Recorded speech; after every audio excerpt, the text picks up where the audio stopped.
IPhone কিনতে গিয়ে কাঠের টুকরা পেয়েছেন আপনি কখনো? পেয়েছিল ফাহিম।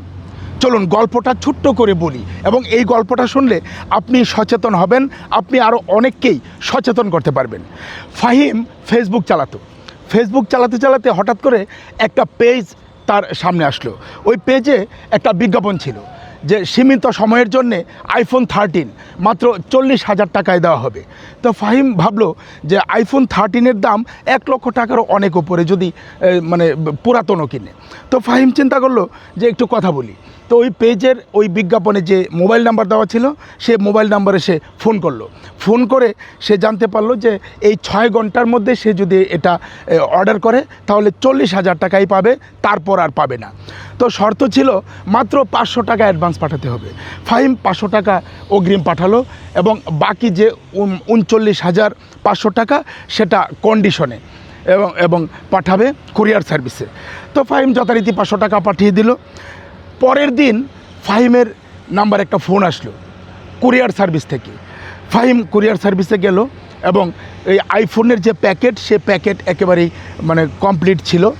সেই প্যাকেটটা নিয়ে 39,500 টাকা কুরিয়ার সার্ভিসকে দিয়ে, এবং এটার চার্জ সহ টাকাটা দিয়ে সে এই বক্স নিয়ে বাইরে চলে আসলো।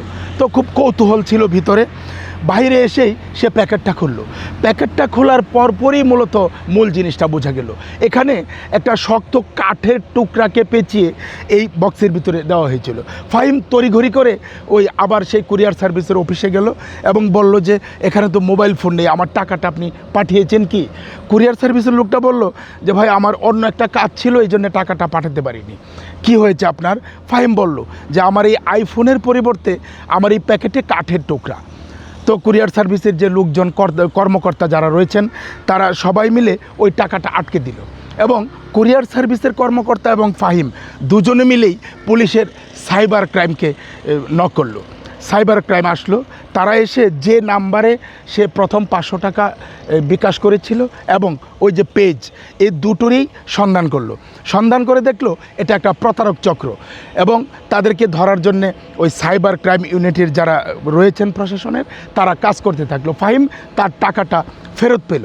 কিন্তু মানে আসলে আমি যে বিষয়ের জন্য এই গল্পটা বলেছি, আপনি ফেসবুক পেজে খুব কম মূল্যে জিনিস দিবে, ওই বিজ্ঞাপনে আপনি আসলে গা ভাসাবেন না। কারণ যারা কম দামে ভালো জিনিস দিতে চায়, অনেক কম দামে, তারা কিন্তু প্রতারক। এজন্যে বিষয়টা ভালোভাবে জেনে বুঝে তারপর আপনার অর্ডার করা উচিত। যেমন এখন যে বিষয়টা আছে, যদি কোথাও আপনি মানে ফেসবুকে বিজ্ঞাপন দেখে যদি আপনি অর্ডার করেন, আপনি পণ্য হাতে পেয়ে আপনার পণ্য যদি মন মতো হয়, তারপর টাকা পেমেন্ট করবেন। আশা করি এই বিষয়টায় সচেতন থাকবেন সবাই। এই ছিল ফাহিমের গল্প। থাকবেন আমাদের সঙ্গে প্রতিদিন রাত 8টায়। এরকম গল্প আমরা তুলে ধরি এই চ্যানেলে। আমাদের চ্যানেলের নাম গল্প। সাবস্ক্রাইব করবেন।